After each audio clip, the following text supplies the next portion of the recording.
नगरी प्रयागराज कुराव में हुई भागीरथी पाल हत्या का पुलिस ने खुलासा किया है। साथ ही सफल अनावरण करते हुए पुलिस व एसओजी ने गिरफ्तार 2 लोग को किया है। बता दें भागीरथी पाल की हत्या लूट को लेकर हुई थी, जहां 65 वर्षीय भागीरथी पाल के घर में बालकृष्ण व नंद गोपाल ने ही लूट की घटना को अंजाम दिया और साथ ही हत्या कर दी। वहीं पुलिस ने इनके पास से लूट के जेवरात व पैसे भी बरामद किए हैं। साथ ही हत्या में इस्तेमाल तमंचा और आला कत्ल भी पुलिस ने बरामद किया है। पुलिस अब इन दोनों के खिलाफ विधिक कार्रवाई न्यायालय में पेश कर जेल भेज रही है।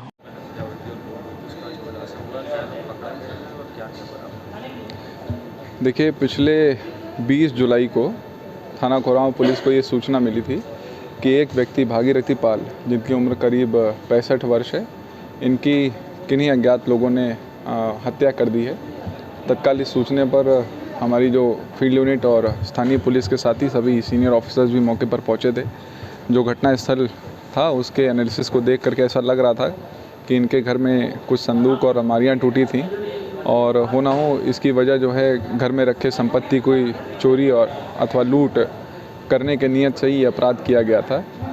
इसमें पिछले 3 हफ्तों से हमारी जो स्थानीय टीम है वो लगातार काम कर रही थी। हमारी सर्विलांस टीम और क्राइम टीम भी काम कर रही थी। आज 2 अभियुक्तों को गिरफ्तार करके न्यायिक अभिरक्षा में भेजा जा रहा है। ये स्थानीय जो गांव है छापर गांव, उसके पास के ही रहने वाले हैं तथा इनमें से एक व्यक्ति वो रिश्ते में पोता लगता था जो मृतक हैं उनके।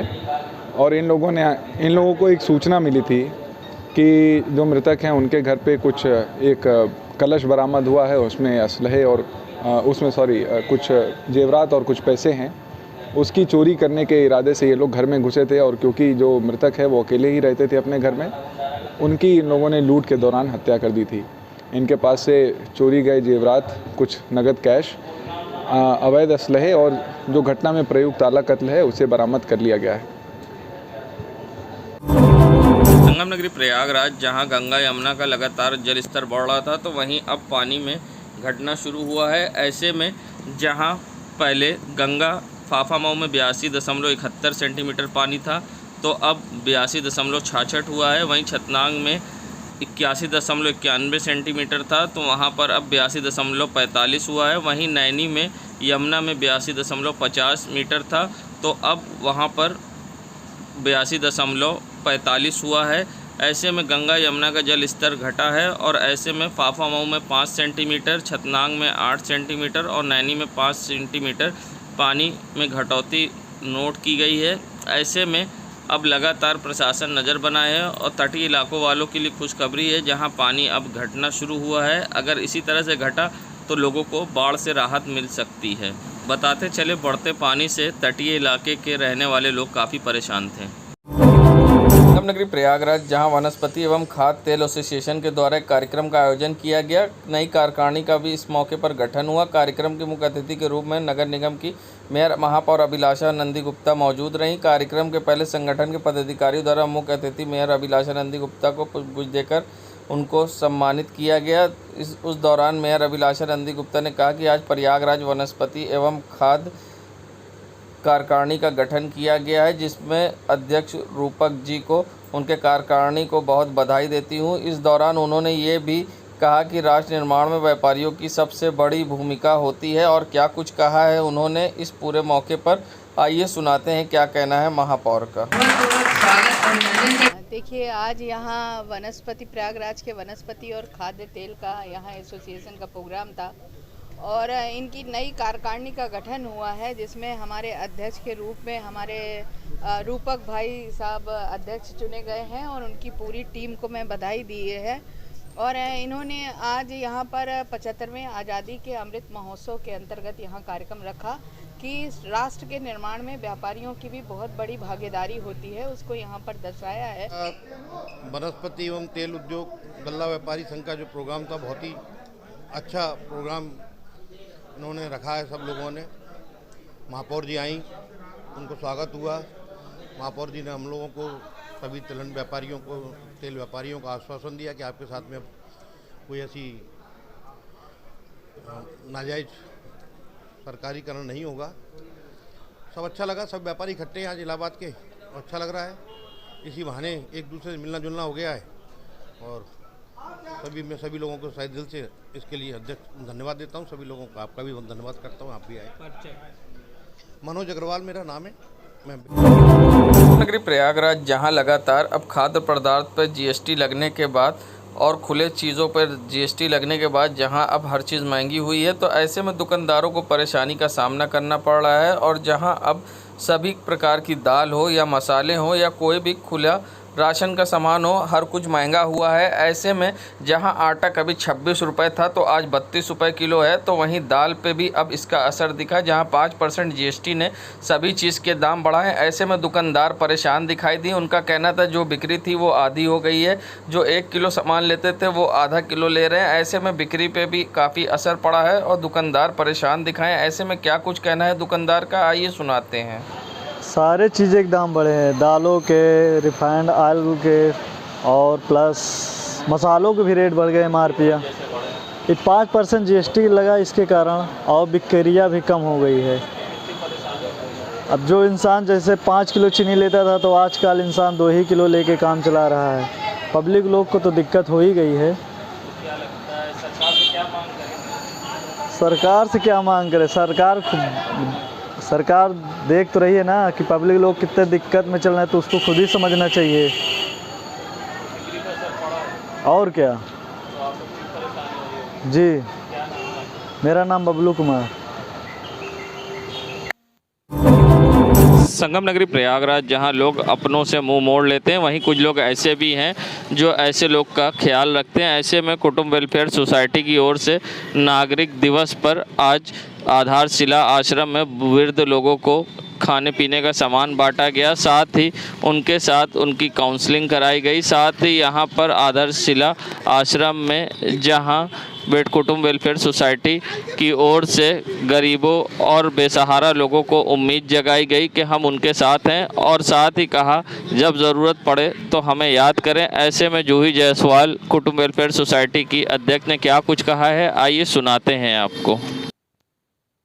वृद्धों को कुछ भी बांट क्या सकते हैं, हम यहाँ पर उन सब का आशीर्वाद लेने आए हुए हैं, उन सारे लोगों से जो अपने परिवार से वंचित हैं, अपनों से वंचित हैं। इसके साथ साथ एक प्रयास किया है कि कुछ नाश्ते की चीज़ें उन तक पहुँचा सकें और एक छोटी सी मानसिक स्वास्थ्य की कार्यशाला उनके साथ करने की कोशिश की है। कुटुंब वेलफेयर सोसाइटी हमेशा जिस तरीके से काम करता रहा है, बिल्कुल उसी तरीके से समाज के बेहतर के लिए, मानव कल्याण हो या प्रकृति संरक्षण हो, हर क्षेत्र में बेहतर करने की कोशिश करती रहेगी। मैं एडवोकेट जूही जायसवाल, प्रयागराज से। संगम नगरी प्रयागराज जहां 21 अगस्त को हर साल विश्व वरिष्ठ नागरिक दिवस मनाया जाता है। इस दिन घर के बुजुर्गों को एहसास दिलाया जाता है कि वे हम पर बोझ नहीं, बल्कि जिस सुंदर सी बगिया में आप खिलखिला रहे हो, इस बगिया के बागबान ने सींचकर इतना मनोरम बनाया है। वहीं कुछ ऐसे भी बुजुर्ग हैं जिनको इस बगिया में रहने का अधिकार नहीं रहता है, क्योंकि सींचने के बाद भी उनको बेघर कर दिया जाता है। और साथ ही ऐसे में कुटुंब वेलफेयर सोसाइटी की समाज सेविका जूही जायसवाल का कहना है कि बहुत से ऐसे बुजुर्ग हैं जिनको घर से अलग कर दिया जाता है और काफ़ी परेशानी का सामना करना पड़ता है। ऐसे में क्या कुछ कहना है समाज सेवी महिला का इस पूरे मामले पर, आइए सुनाते हैं। सही कह रहे हैं कि आज विश्व वरिष्ठ नागरिक दिवस है। सोचिए कि समय यहाँ तक आ चुका है कि समय हमें इनके लिए साल में एक खास दिन मनाना पड़ रहा है। हम और हमारी संस्था और हमसे जुड़े हुए लोग हमेशा वृद्ध आश्रमों में जाते हैं, सेवा के लिए जाते हैं, लेकिन हमारा मन उतना ही द्रवित हो जाता है उनका हाल देखकर। एक से एक अच्छे घरों के लोग, एक से एक ऑफिसर बच्चों के माता पिता वृद्धाश्रम में हैं। आज भी हमारी टीम वृद्धाश्रम में गई, वहाँ सेवा कार्य किया। लेकिन सोचिए कि जिन्होंने पैदा किए हैं बड़े बड़े अफसर, बड़े बड़े नामी लोगों को इस देश के, समाज के, आज वो वृद्धाश्रम में अपनी ज़िंदगी गुजार रहे हैं। सरकार बहुत सारी सुविधाएं देती है, लेकिन ये एक बहुत बड़ा सच है कि उन तक सारी सुविधाएं नहीं पहुंच पाती।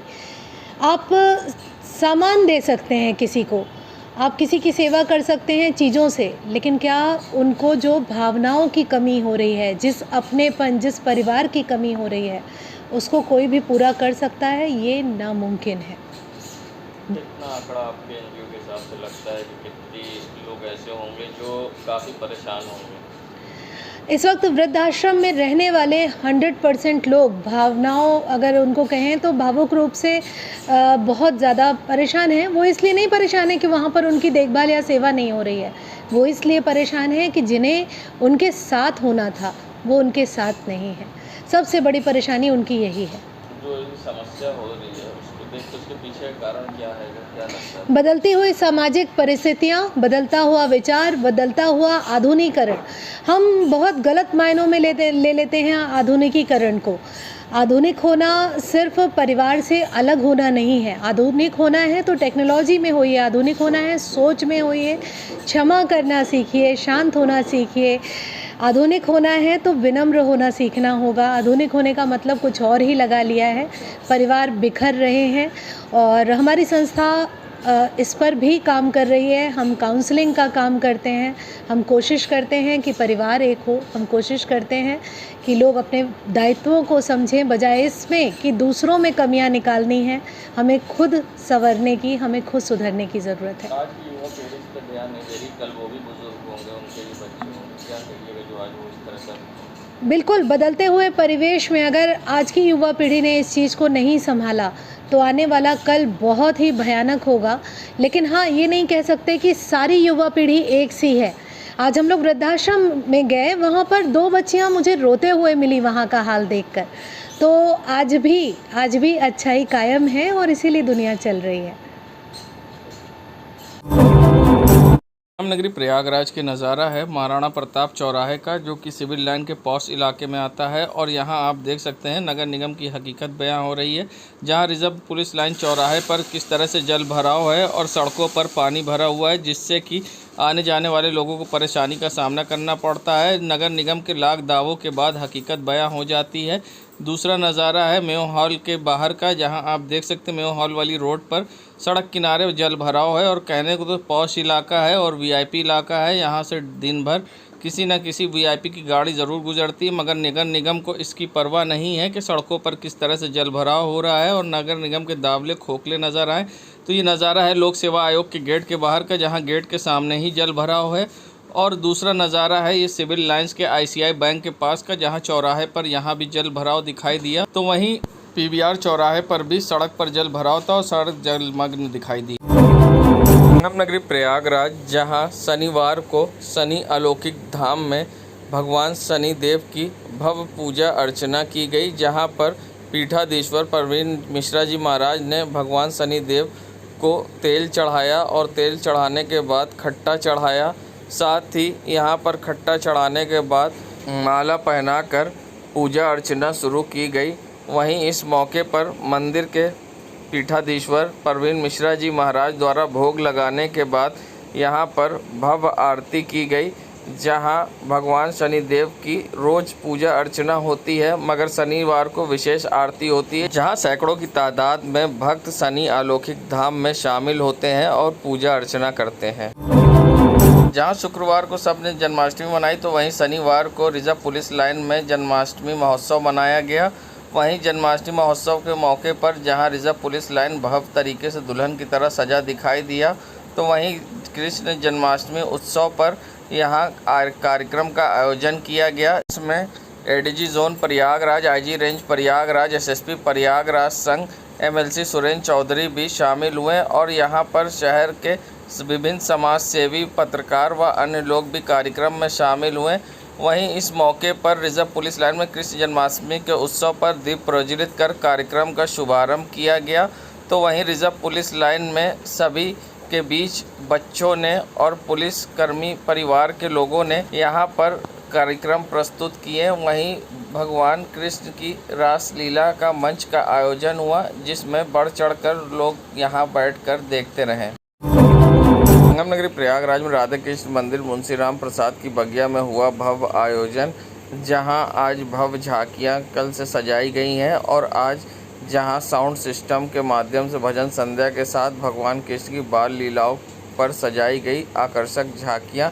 इस अवसर पर आज शहर उत्तरी के विधायक हर्षवर्धन वाजपेयी मुट्ठीगंज स्थित राधे कृष्ण के मंदिर मुंशी राम प्रसाद की बगिया में पहुंचे। साथ ही उनके साथ भाजपा के काशी प्रांत क्षेत्र के उपाध्यक्ष श्री अवधेश चंद्र गुप्ता भी मौजूद थे, तो महानगर अध्यक्ष गणेश केसरवानी और साथ ही यहां पर मंदिर में पहुंचकर विधायक हर्षवर्धन वाजपेयी ने पूजा अर्चना की और दर्शन किए। साथ ही इस मौके पर भव्य झांकियों में भी रुचि दिखाते हुए विधायक हर्षवर्धन वाजपेयी ने झांकियों के नज़ारे देखे और मंदिर परिसर में भक्तों के संग भव्य आरती और पूजा अर्चना की। नगरी प्रयागराज में जहां प्रत्येक वर्ष की तरह इस वर्ष भी राम भवन नवयुवक द्वारा तृतीय दही हांडी उत्सव का आयोजन राम भवन चौराहे पर किया गया। कार्यक्रम में मुख्य अतिथि के तौर पर महापौर अभिलाषा नंदी गुप्ता मौजूद रहीं। वहीं दही हांडी कार्यक्रम में प्रयागराज के विभिन्न मोहल्लों से गोविंदा टोली ने हिस्सा लिया। भगवान श्री कृष्ण के जन्म के उपलक्ष्य में दही हांडी उत्सव मनाया जाता है और गोविंदा टोली भगवान श्री कृष्ण के नटखट शरारतों को जीवित करने के लिए दही हांडी उत्सव में हांडी फोड़कर परंपरा को मनाते हैं। कार्यक्रम में राम भवन नवयुवक कमेटी संयोजक आयोजक शिव विशाल गुप्ता, राहुल अग्रेरी, आलोक वैश्य, ताकेश्वर केसरवानी, कमल केसरवानी, लाला पंकज चौरसिया सहित समस्त मोहल्लेवासी उपस्थित रहे। राम भवन चौराहे पर आई गोविंदा की टोलियों ने दही हांडी फोड़ कार्यक्रम में हिस्सा लिया।